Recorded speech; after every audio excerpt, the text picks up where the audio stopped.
Assalamualaikum warahmatullahi wabarakatuh. Pada pertemuan yang pertama ini dalam mata kuliah dasar jaringan komputer, di sini kita akan membahas mengenai awal perkuliahan kita. Di mana di sini nantinya pembahasan yang akan kita lakukan antara lain yang pertama itu pedoman mata kuliah, berisikan deskripsi, tujuan dan manfaat, serta strategi perkuliahan. Kemudian pada poin yang kedua, ini kita bahas yaitu strategi, organisasi, dan agenda perkuliahan, di mana nantinya akan membahas struktur dalam mata kuliah dasar jaringan komputer ini. Lalu poin yang ketiga, kita akan membahas mengenai tugas dan penilaian. Antara lain, capaian mahasiswa, format tugas, dan penilaian. Lalu yang terakhir, di sini akan dijabarkan secara singkat materi dari mata kuliah dasar jaringan komputer ini. Kita masuk pada poin yang pertama, yaitu pedoman mata kuliah. Di mana di sini deskripsi mata kuliahnya yaitu mata kuliah dasar jaringan komputer ini akan mengajarkan komunikasi data antara server dengan klien dengan mempelajari teori dan praktek dengan berbagai teknik dalam jaringan sesuai tujuan dan manfaatnya, dengan hasil akhir berupa aplikasi web server. Lalu untuk tujuan dan manfaat mata kuliah ini, yang pertama, kita dapat memahami apa itu dasar jaringan komputer. Yang kedua, memahami kelas, IP address, dan subnetting, serta praktek komunikasi antar kelas serta IP address. Lalu yang ketiga, pengaplikasian komunikasi data berbasis TCP dan UDP. Yang keempat, kita akan membahas mengenai perkembangan sejarah dari World Wide Web atau WWW dan standar kerjanya. Lalu yang terakhir yaitu memahami alur kerja sistem web server serta aplikasinya. Kita masuk pada poin yang kedua yaitu strategi, organisasi, dan agenda. Di mana yang pertama yaitu perkuliahan dilakukan secara daring melalui conference online dan atau video pembelajaran serta secara luring atau tatap muka. Yang kedua, proses belajar mengajar ini dikemas dengan menitik beratkan pada pendekatan SCL atau Student Centered Learning. Yang ketiga, penugasan ini dilakukan secara individu ataupun kelompok. Lalu yang terakhir yaitu diskusi, ini dilakukan dalam e-learning atau group chatting dan dalam kelas. Ini untuk strategi perkuliahan kita. Lalu untuk organisasi perkuliahan, yang pertama akan kita bahas yaitu pengantar jaringan komputer. Yang kedua, ini membahas mengenai OSI layer dan TCP IP layer socket. Yang ketiga, pembahasan mengenai komunikasi data pada jaringan.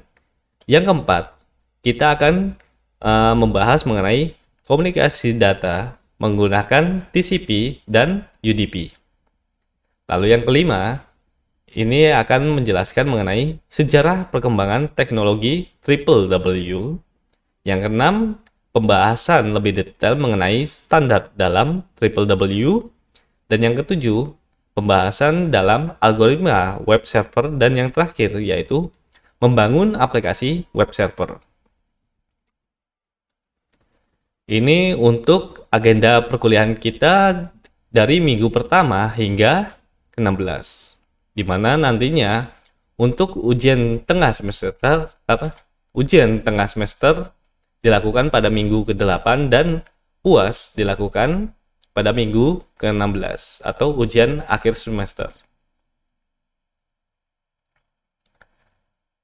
Oke, kita lanjut lagi.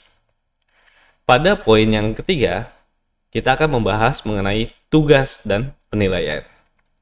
Di mana di sini tugas dan kriteria penilaiannya ini dilakukan pada tugas mingguan, ujian tengah semester, dan ujian akhir semester berupa tugas mandiri yang harus dikerjakan oleh mahasiswa baik secara individu maupun dikerjakan secara berkelompok. Untuk tugas mandiri sendiri disampaikan dan dikumpulkan melalui situs e-learning Stikom PGRI Banyuwangi. UTS dan UAS disajikan dalam bentuk tugas yang terstruktur. Lalu untuk penilaian, yang pertama, tugas mandiri 15%, tugas kelompok 20%, UTS 25%, dan UAS 35%. Untuk kategori penilaian, di sini dapat dilihat rentang antara 91 sampai 100 ini nilainya A. Lalu 81 sampai 90 AB dan seterusnya. Batas minimum nilai yaitu C. Apabila di bawah C, antara lain CD, D, dan E, maka dianggap tidak lulus mata kuliah ini. Tata tertib dalam perkuliahan ini yang pertama yaitu selama perkuliahan berlangsung, mahasiswa dan dosen wajib menjaga kondisi akademis. Hal-hal yang tidak berkaitan dengan kegiatan perkuliahan dilarang dilakukan di dalam kelas. Mahasiswa dan dosen wajib menjunjung tinggi etika dan norma kesopanan yang berlaku dalam lingkungan kampus. Mahasiswa dan dosen wajib mengikuti protokol kesehatan di dalam kelas. Mahasiswa dan dosen wajib menggunakan pakaian yang layak dan sesuai dengan aturan yang berlaku. Lalu yang keempat, ini kita akan membahas deskripsi singkat dari materi-materi dasar jaringan komputer.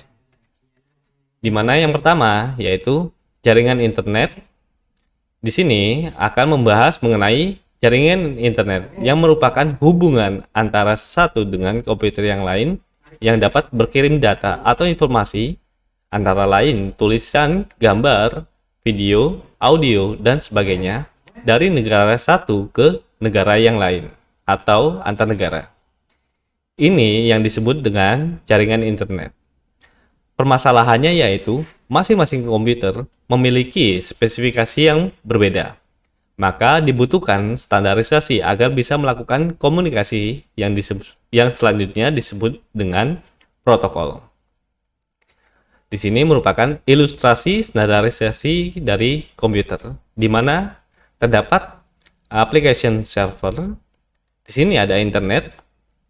Di sini terdapat klien dengan penggunaan device yang berbeda. Maka harus ada standar agar klien dan server dapat berkomunikasi. Sampai saat ini, standar komunikasi internet adalah TCP/IP layer. Lalu pembahasan yang kedua, kita akan membahas mengenai OSI layer. Ini merupakan model arsitektur jaringan yang diberi nama OSI Reference Model for Open Networking atau model jaringan terbuka OSI. Di sini OSI terbagi menjadi 7 layer yang memiliki fungsi masing-masing. OSI layer merupakan protokol komunikasi komputer dengan menggunakan protokol standar TCP/IP atau Transfer Control Protocol or Internet Protocol. Pembahasan pertama berfokus pada data link dan physical layer, yaitu perangkat atau hardware, perangkat keras ya, yang dibutuhkan dalam komunikasi data pada jaringan serta aturan pengiriman data dari interface yang berbeda.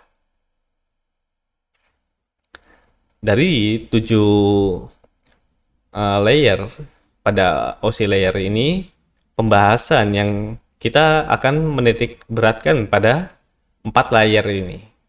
5. Antara lain data link dan physical layer, internet protocol layer, transport layer, dan yang terakhir application layer. Lalu yang ketiga, komunikasi data dalam jaringan. di mana di sini nantinya kita akan membahas mengenai IP layer, yaitu pembahasan terhadap Internet Protocol Layer, yang mana akan menjelaskan mengenai IP address dan routing. Kemudian IP dan subnetting, di mana akan membahas mengenai aturan penulisan IP, pembagian kelas IP beserta perhitungan subnetting serta fragmentation. Yang berikutnya yaitu transport dan application layer. Ini merupakan praktek komunikasi data sederhana antar komputer serta pembahasan transport layer antara lain TCP dan UDP. Dan yang berikutnya yaitu application layer, di mana akan dilakukan praktek komunikasi data berbasis programming.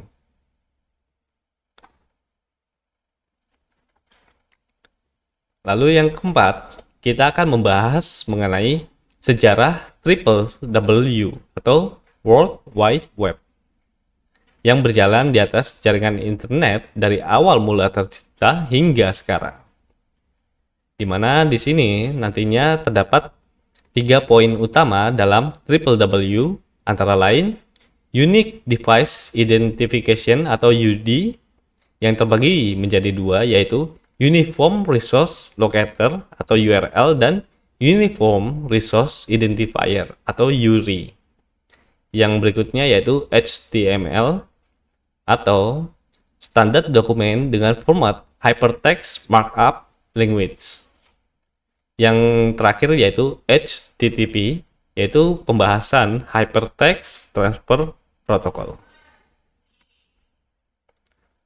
Dalam Hypertext Transfer Protocol ini tercantum berbagai macam aturan, seperti misalnya aturan aplikasi layanan atau service HTTP server, aturan aplikasi HTTP client, beserta aturan lainnya yang memuat format data yang dikirim oleh server dan klien. Service ini dinamakan Hypertext Transfer Protocol Daemon atau HTTPD. HTTPD atau web server. Sedangkan HTTP client dinamakan World Wide Web atau Triple W atau web browser.